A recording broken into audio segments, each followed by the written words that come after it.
Bantersnatch. This is the Bantersnatch. Awesome. Candice. Hello and welcome to the Holocaust Bantersnatch. I'm Dalek Sex, and joining us for the first time ever on the Holocaust is Eala Dubh, indie developer, and I can't actually say what else because the indie developer and thing. Let's put a bit of Spike Milligan into it. By thing he means furry. You didn't have to go that far into it.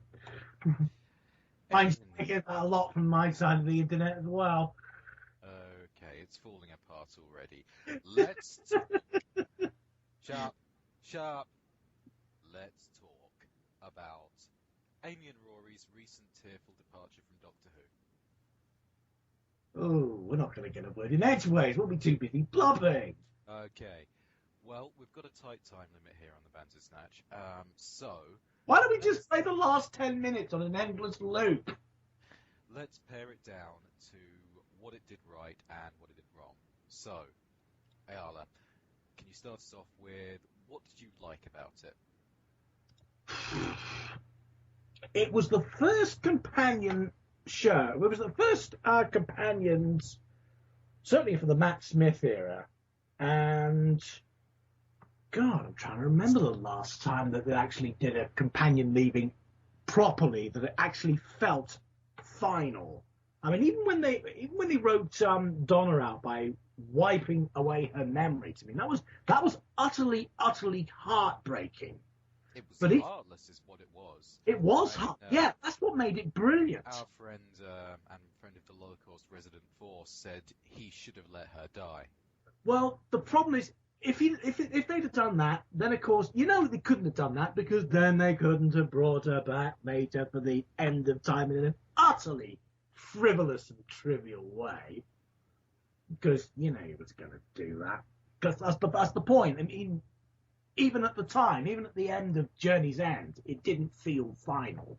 Because you knew he was going to pull that, because he did it with every single other sodding companion of the era. I completely agree with you. When I think the first New Who episode I ever watched, I think, was Army of Ghosts and Doomsday.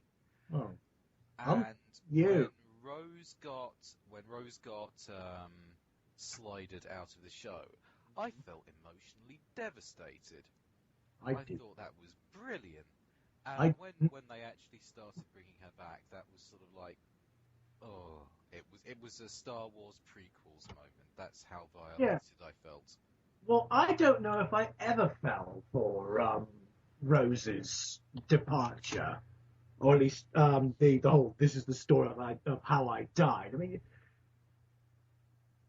let me put it this way: Adric did not need to be signposted.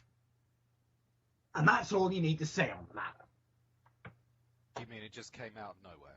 Yes. Yeah. And the same can be said of the departure of the Ponds, I think. Yes. Well, it completely blindsides you. Well, it would have done if we hadn't been told about it.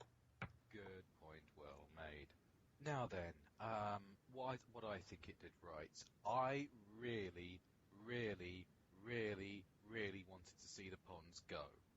Yes, I think at this point we all did, partly because, and I'm going to be blaming Chris Chibnall again for this, they had the chance to make us care about their... Actually, it's not Chris Chibnall, really. I mean, at least he tried with Bond Life. But again, the whole marriage in trouble shtick, that came out of absolutely nowhere, for no reason.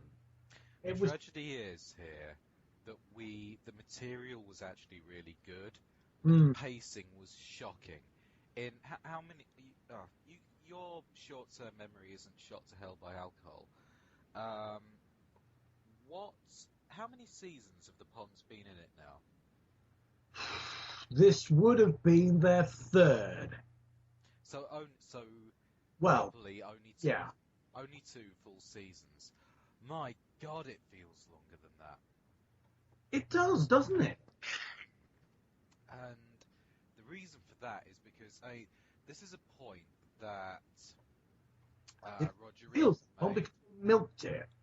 Point that Roger Ebert made when he was reviewing the Silent Hill movie, that when you're given new information, your brain lights up, all your neurons start working, and it makes you tired.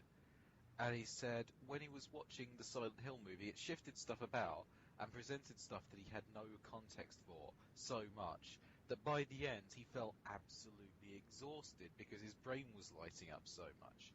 And I think the same is true of this, because how much have we seen that? We've gone from the Sally Sparrow style little girl character who's rescued by the Doctor to the Rose style trying to get off with the character Doctor, and then we've gone into the safe relationship, and then we've gone into the space adventuring relationship, and then we've gone to, oh god, don't even get me started on the Battle of Demons Run. No, I don't want to. I don't want you to. God, that was bad. It- But anyway, it was- It was Harry Potter done wrong. Yes, it was. And we've had Rory die how many times now?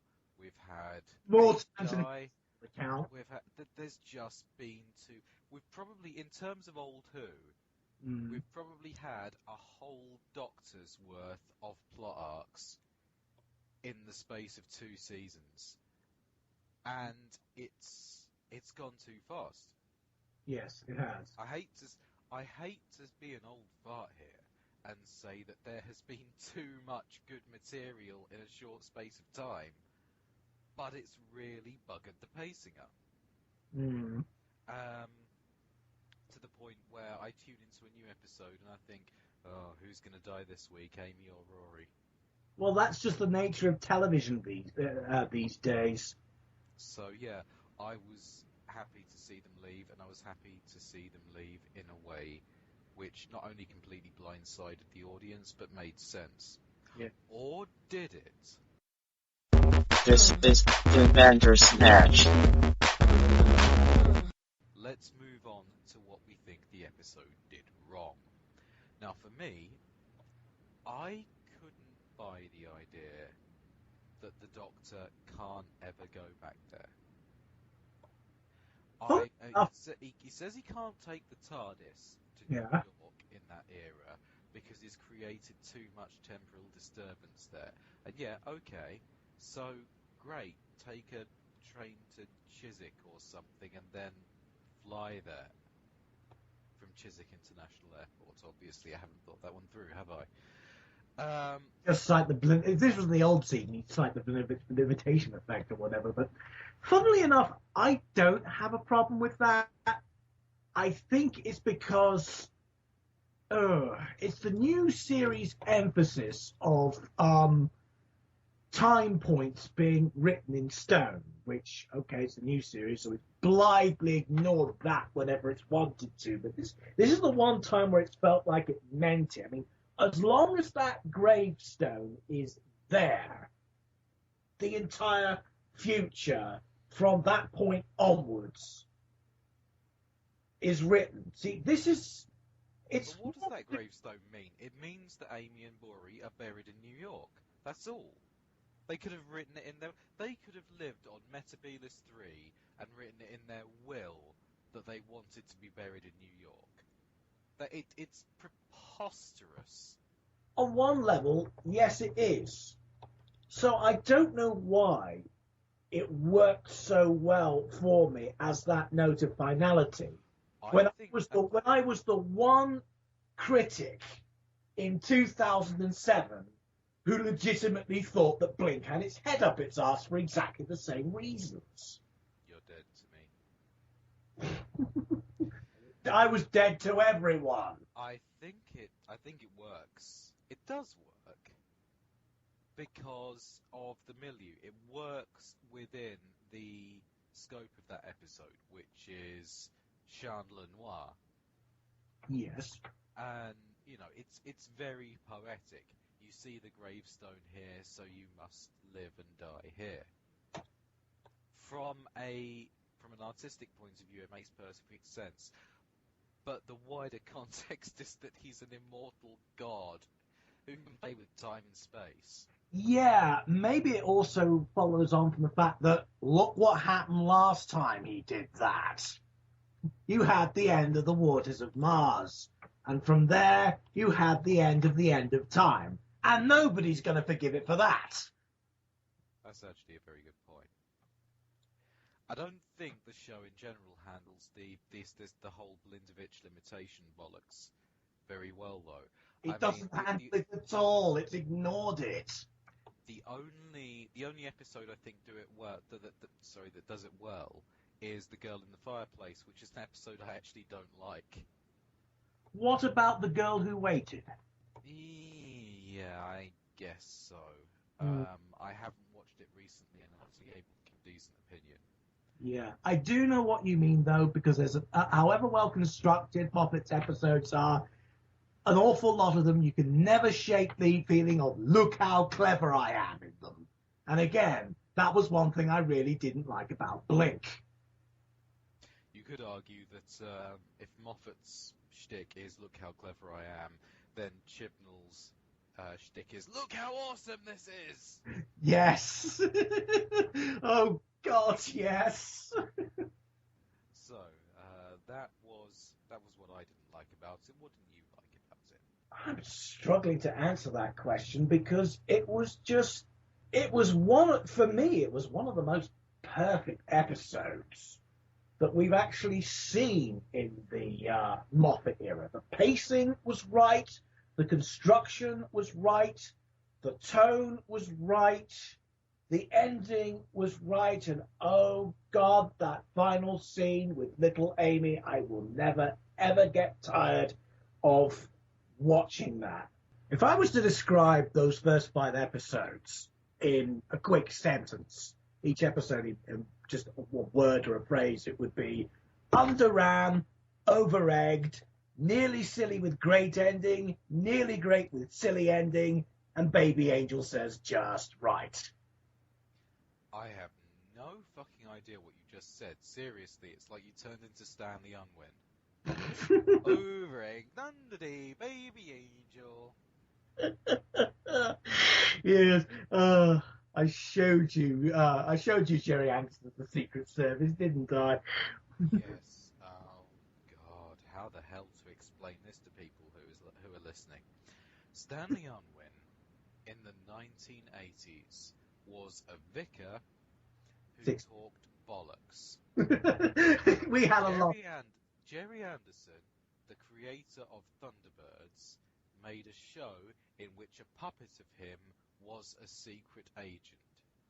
If you thought Alf was preposterous television that could only happen in the 80s, then you just have to see the Secret Service. Go and YouTube it. Seriously, no, don't YouTube it. You'll probably commit suicide afterwards. Moving on.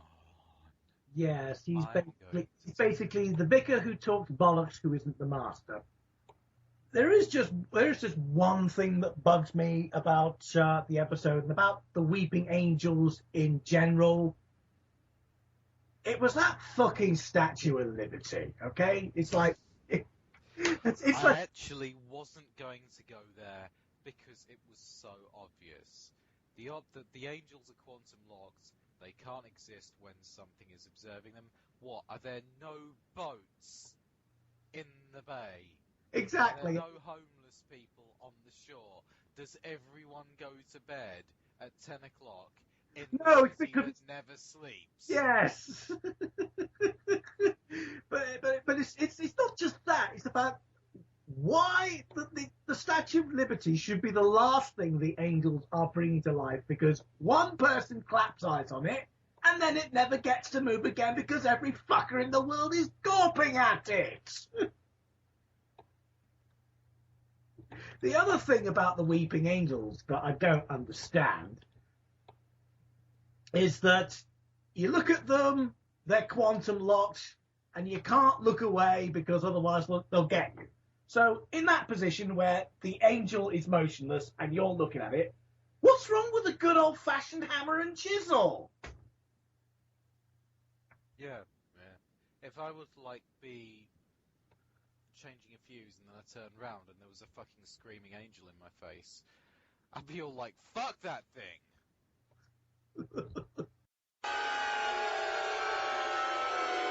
This is the Bantersnatch. We've touched all bases, we've covered what I don't like, what you don't like, what we don't like, what they don't like, what I don't like. I've forgotten how to speak. Let's call the whole thing off. I'd like to leave you with a point from the show Following the Nerd, which is from your homeland of Ulster. Must it be? I am afraid it must. And they made a very good point about the episode, which is that it follows a great theme throughout New Who. That the Doctor ruins everyone's life. Yes. It was actually getting that way in the old series as well, at the point where it was cancelled with Sylvester McCoy. It's certainly true if you read the first few novels that came out in the Virgin Reigns, particularly the ones written by Paul Cornell. Ah, Paul Cornell. Forgive me while I go and touch myself. It's touched upon in the original series, but the point has only really come to the fore in New Who that the Doctor ruins people's lives. And I think the first time they touch on this is in School Reunion, where we get the idea of Sarah Jane being dropped off and having to carry on with a mundane life after being the Doctor's companion. Yes. And the Doctor doesn't realise this because the mundane life is the one thing that he always wants, but cannot have. So he just does not see this. Yeah. He's like, from his point of view, he's bestowing a bounty upon them. So the thing about companions leaving in the old series was they'd leave. Sometimes they were somewhere they didn't want to be. Sometimes they were a little bit broken. The occasional time they were a little bit dead. But there was always the air of, what? A little bit dead. It took me a minute to get that. Right. But there was always the sense that next week they'll get over it. And maybe there'd be a little bit of a cry at the start of the episode 1 of Time Flight, which we were all doing by the end of episode 1 of Time Flight. But yeah, I mean, they move on. It was in the new series, though mainly as a consequence of what happened in the books, and again, it's going to be these bloody ones by Paul Cornell here, because he really knows how to fuck with the Doctor's psyche. Paul Cornell's Time Worm Revelations was the first one where we really saw how much the companions and their sacrifices was starting to weigh. And this was the 7th Doctor. This was the arch-manipulator Doctor.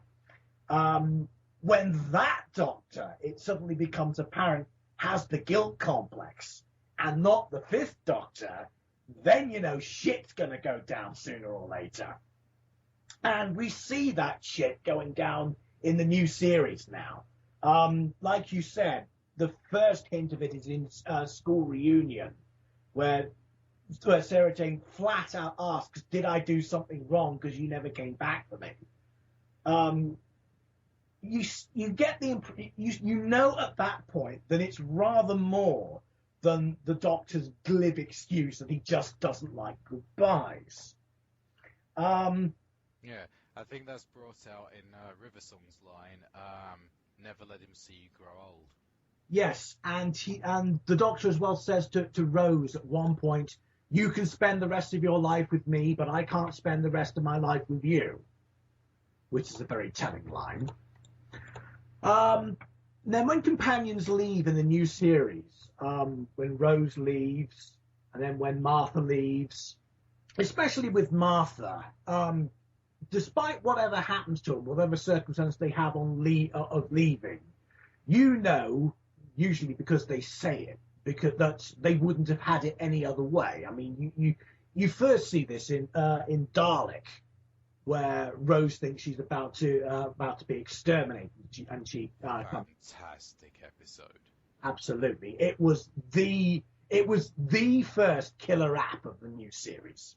Oh yes, yes, and it has that Murray Gold theme in it, the Lone Dalek theme. Okay, drop everything, go YouTube it now, listen to it, try not to cry. Still gets me. Still my favourite Peter Murray Gold music. Anyway, when Martha leaves because the doctor doesn't put out for her, she's still saying that she wouldn't really have had it any other way. Same with Captain Jack. Same with Rose. It's when you get to Donna that the dynamic changes, because Donna is the first one who doesn't get a choice. Okay. She doesn't have the ability to say that she would have done anything differently, because the ballpark has changed. Everything's gone. Her experiences have gone. She is literally. I was about to say not the person that she was throughout the Doctor's tenure, but again, that's partly the point.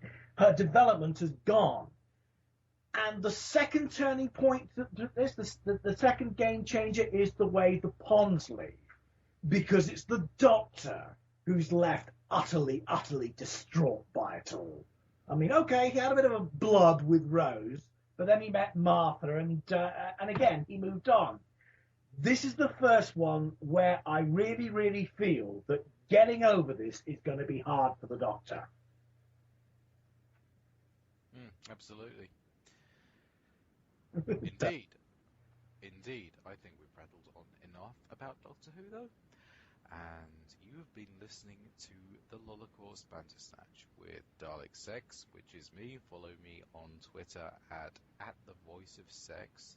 And I'm sorry, who are you again? Dubh, she, independent game designer. You're going to have to spell that for listeners. EALADUBHSIDHE. Oh, you are so bad at marketing. Well, once you know the name, you don't forget it. Join us next time, alright? I promise it'll be better. He promises. Bantersnatch. This is the Bantersnatch. Awesome. Candace.